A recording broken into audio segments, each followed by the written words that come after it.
Okay, I'm really glad you brought this up because I think bringing up unions and bringing up how working class used to be, that's a really good point to raise because what is considered working people in the 21st century Hmm. is completely different from what it was in the 19th and the 20th century.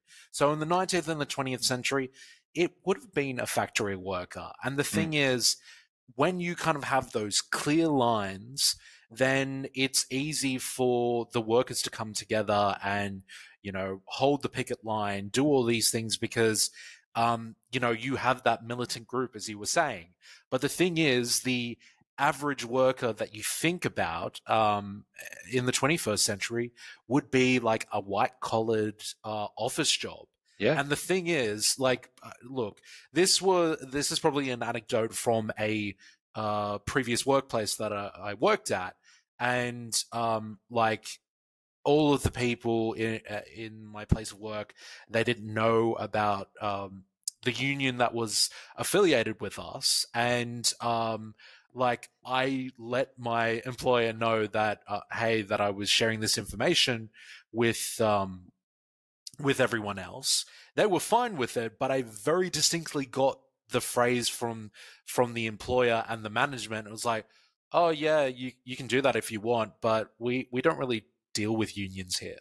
Like, and they also the people that I was sharing that information with, um, well, I wouldn't. They knew the concept of a union, but they didn't necessarily know what a union was, and Yeah. they just seemed incredibly ill-informed. And and basically, to my point, is that your office worker, oh, I'm not a nurse, I'm not Yeah. a fireman, I'm Or a not teacher a or yeah, I'm not a teacher. yeah, yeah, I'm yeah. not part of these. Like, having said that, I'm like there are workplaces, industries that are still quite militant, Yeah, yeah, yeah. Or but they're at least unionized. I wouldn't even call them militant anymore. Like they're yes. very bureaucratic, don't you reckon?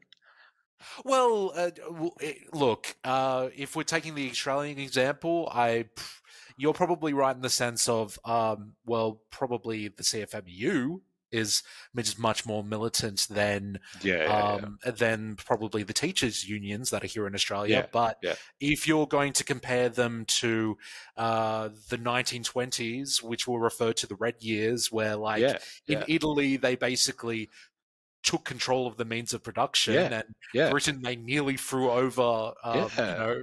Yeah, that's the militant. yes, like probably if you were to compare that, then we'll know. Hmm. But but yeah, I guess this is a bit of a tangent, but I guess more to my point is that the typical office worker would be like, union, why do I need that? Yeah, Compared to the factory workers back then, which if the employer could pay them a few less pennies, hmm. then they would do that, and Yeah, then they yeah, would be like, no, I'm not standing for this, yeah. guys, let's all go on strike.